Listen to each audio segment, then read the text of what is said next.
మహాజాతరకు భక్తులు పోటెత్తారు. అమ్మవార్లను దర్శించుకునేందుకు పెద్ద ఎత్తున తరలి వస్తున్నారు. భక్తుల స్నానాలతో జంపన్నవాగు శివాలెత్తింది. ఇసుకేస్తే రాలనంత మంది భక్తులు జంపన్నవాగులో పుణ్య స్నానాలు ఆచరిస్తున్నారు.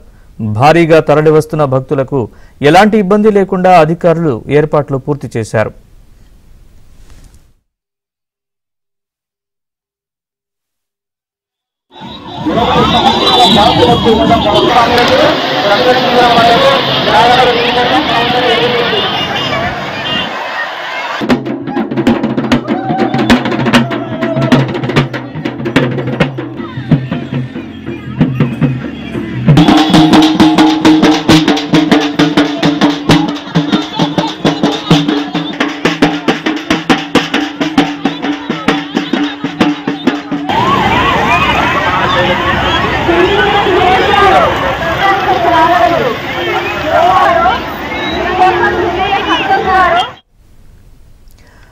మేడారం మహాజాతరకు భక్తులు పోటెత్తారు. అమ్మవార్లను దర్శించుకునేందుకు పెద్ద ఎత్తున తరలి వస్తున్నారు.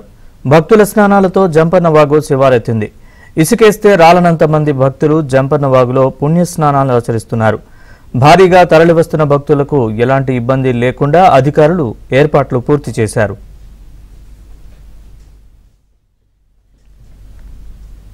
మేడారం నుంచి మరింత సమాచారాన్ని మా ప్రతినిధి నవీన్ లైవ్ లో అందిస్తారు. నవీన్, చెప్పండి, మేడారం జనసంద్రంగా మారింది. సారలమ్మ గద్దెపైకి చేరుకుందా? పూర్తి అప్డేట్స్ చెప్పండి. నరేష్, కొద్దిసేపటి క్రితమే సారలమ్మ కన్నేపల్లి నుంచి బయలుదేరింది. కన్నేపల్లి లోని అక్కడ ఉన్నటువంటి గ్రామంలోని ఉన్నటువంటి అక్కడ ఆలయం నుంచి సారలమ్మ బయలుదేరింది. ఇక్కడ ఉన్నటువంటి కోయ పూజారులు మొత్తం ప్రత్యేక పూజలు చేసి వాళ్ళ కోయ సంప్రదాయంలో ప్రత్యేక పూజలు చేసిన తర్వాత ఇక్కడికి తీసుకురాబోతున్నారు. మనం ప్రస్తుతం సారలమ్మ గద్దె దగ్గర ఉన్నాము. సారలమ్మ గద్దె దగ్గర పరిస్థితి చూడవచ్చు. భక్తులు ఇంకా అక్కడి నుంచి కన్నెపల్లి నుంచి సారలమ్మ బయలుదేరినప్పటి నుంచి ఇంకా భక్తుల కోలాహలం అయితే పెరిగింది. గద్దె లోపల ఎక్కడైతే అమ్మవారిని ప్రతిష్టాపన చేస్తారో అక్కడ మొత్తం క్లీన్ చేపిస్తున్నారు. మొత్తం ఇప్పుడే కొద్దిసేపటి క్రితం కూడా పోలీసులు మైకుల ద్వారా భక్తులకు హెచ్చరికలు కూడా జారీ చేశారు. సారలమ్మ వచ్చేటువంటి మార్గంలో ఏ వెహికల్ కు కూడా అనుమతి లేదు, అంబులెన్స్ కూడా అనుమతి లేదని పోలీసులు ఇప్పుడే హెచ్చరికలు జారీ చేసినటువంటి పరిస్థితి. కన్నెపల్లిలో కొద్దిసేపటి క్రితమే భక్తుల కోయ పూజారుల పూజలు అందుకున్న తర్వాత భారీ బందోబస్తుతో ఎస్పీజీ ఫోర్స్ బలగాల ప్రత్యేక బలగాల భద్రత మధ్య కన్నెపల్లి నుంచి సారలమ్మ బయలుదేరారు. వచ్చే మార్గంలో దాదాపుగా 3 నుంచి 4 కిలోమీటర్లు కన్నెపల్లి నుంచి బయలుదేరి జంపన్నవాగు మీదుగా ఇక్కడికి గద్దెల వద్దకు సారలమ్మ తల్లి చేరుకుంటారు. అయితే సారలమ్మకు ప్రత్యేకంగా తల్లులు లేని పిల్లలు మొక్కుకుంటారు. ఇక్కడ అంటే తమకు సంతానం కలగాలని వాళ్ళంతా కూడా అమ్మవారికి పొర్లుతూ దండాలు పెడతా ఉంటారు. సారలమ్మ వచ్చేటువంటి మార్గం నుంచి అంటే గుడి దగ్గర నుంచి మేడారం వరకు కూడా అంతా పొర్లు దండాలు పెడతా ఉంటారు.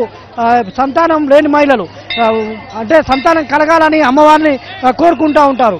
అయితే మరికొంతమంది సంతానం కలిగినటువంటి వాళ్ళు మొక్కులు చెల్లించుకునేందుకు వస్తూ ఉంటారు. వాళ్ళు కూడా పొర్లు దండాలు పెడుతూ అమ్మవారు తమ మీద నుంచి వెళ్ళిపోవాలని, అమ్మవారు దీవెనలు అందివ్వాలని వాళ్ళంతా కూడా ముందు పడుతూ ఉంటారు. ఇదే క్రమంలో పెద్ద ఎత్తున భక్తుల కోలాహలం ఉంటుంది కాబట్టి పోలీసులు కూడా ఆ మేరకు భారీ భద్రత ఏర్పాట్లు అయితే చేస్తారు. ఆ మార్గంలో ఇప్పుడు కన్నెపల్లి నుంచి సారలమ్మ కొద్దిసేపటి క్రితమే బయలుదేరింది. భారీ భద్రత నడుమ కన్నెపల్లిలో ఇవాళ ఒక పండగ వాతావరణం ఉంటుంది. అక్కడ ఇల్లు అన్ని కోయ ఆదివాసీలకు సంబంధించినటువంటి ఇళ్ళే ఉంటాయి. అక్కడ ఇంటింటికి మట్టితో అలుక్కున్న తర్వాత ప్రత్యేకంగా ముగ్గులు వేస్తారు. ఒక పండగ వాతావరణాన్ని ఉంటుంది అక్కడ. అనంతరము కోయ పూజారి మొత్తం కూడా ప్రధాన పూజారులంతా కూడా సారలమ్మ గుడిలో ప్రత్యేక పూజలు చేస్తారు. తర్వాత జీవాలను బలిచ్చిన తర్వాత ప్రత్యేక పూజలు చేసిన తర్వాత అక్కడి నుంచి సారలమ్మను ఇక్కడికి తీసుకొస్తారు. ఇక్కడ ఆ మేరకైతే ఏర్పాట్లు అయితే జరుగుతూ ఉన్నాయి.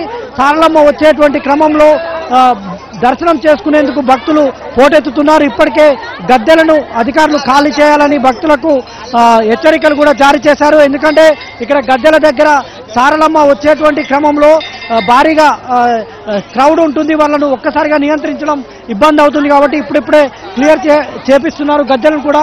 ప్రధాన సారలమ్మ గద్దె అయితే ఇప్పటికే పూర్తిగా క్లీన్ చేశారు. కన్నెపల్లి నుంచి వచ్చినటువంటి కోయ పూజారులు ఒక దశ ఇక్కడికి జలబిందెతో కన్నెపల్లి ఆలయం నుంచి అమ్మవారి దగ్గరికి జలబిందెతో తీసుకువచ్చినటువంటి పరిస్థితి అయితే ఉంది, మనకు కనిపిస్తుంది. ఇక్కడ ఒకసారి భక్తులతోటి మాట్లాడించేటువంటి ప్రయత్నం చేద్దాం. అమ్మ, దర్శనం చేసుకున్నావా? చేసుకున్నాం. ఏమనిపిస్తుంది అమ్మా, ప్రతిసారి వస్తావాను? ప్రతిసారి వస్తా నేను. ప్రతి మూడే మంచిగానే అవుతుంది మాకు. మా కోడలు జాబ్ వచ్చింది కానీ నా కొడుకు జాబ్ రాలే. ఏమేమి మొక్కులు ఇచ్చావమ్మా తల్లికి? తల్లికి పిల్లకి చీరే బెల్లం. ప్రతిసారి వస్తావా? ప్రతి మూడేళ్ళకి అట్లా. ఈ విధంగా ముత్తైదువులు కూడా అమ్మవార్లకు ప్రత్యేకంగా మొక్కులు చెల్లించుకునేటువంటి ఆనవాయితీ అవుతుంది. ఎక్కడి నుంచి వస్తున్నారు? చిన్నప్పటి నుంచి వస్తుంది. అంటే ఇక్కడ ఇప్పుడు దాదాపుగా 2-3 సార్లు వచ్చినాం. అంటే ప్రతి 3 సంవత్సరాలకు వస్తా. మంచిగానే ఉన్నది జాతర. చిన్నపిల్లలకి ఏమైనా ఇబ్బందులు ఉన్నాయా? ఎట్లాంటి ఏర్పాటు లేదు, చిన్న పిల్లల కోసమే వచ్చినాం ఇక్కడికి. మరికొంతమంది మహిళలు ఉన్నారు, మాట్లాడించేటువంటి ప్రయత్నం చేద్దాం. చెప్పండి అమ్మా, ఎక్కడి నుంచి వస్తున్నారు? అమ్మవారి దర్శనం అయిందా? ఏం చెప్తారు? వరంగల్ నుంచి వచ్చాము. అమ్మవారి దర్శనం మాకు చాలా బాగా జరిగింది. ఇక్కడికి వచ్చినందుకు ఫుల్ హ్యాపీగా ఫీల్ అవుతున్నాం. ఎలాంటి మొక్కులు చెల్లించుకుంటారమ్మా ఇక్కడ మీరు? నిలువెత్తు బంగారం చెల్లించుకుంటాము. మనము ఏది జరిగినా ఏది అనుకున్నది ఇక్కడ ఖచ్చితంగా నిలవేరుతుంది కాబట్టి అన్ని అమ్మవారికి మొక్కులు అప్పచెప్తాము. ఓకేనండి. ఇది భక్తుల అభిప్రాయం. మనము ఇక్కడ నిలువెత్తు బంగారం అనేటువంటిది జాతరలో ప్రధానం. ఎక్కడి నుంచి వస్తున్నారు? కొత్తగూడెం. ఎట్లాంటి మొక్కులు చెల్లించారు? చాలా బాగుంది, చాలా హ్యాపీగా ఉంది, చాలా హ్యాపీ, మంచిగా ఉంది. మంచిగా జనాలు కూడా మంచి శాంతిగా వచ్చారు. శాంతిగా వచ్చినాం. ఇది అమ్మవారి దర్శనం చేసుకున్నటువంటి భక్తులు చాలా హ్యాపీనెస్ మూమెంట్ వ్యక్తం చేస్తూ ఉన్నారు. దర్శనం బాగా జరిగిందని చెప్తున్నారు.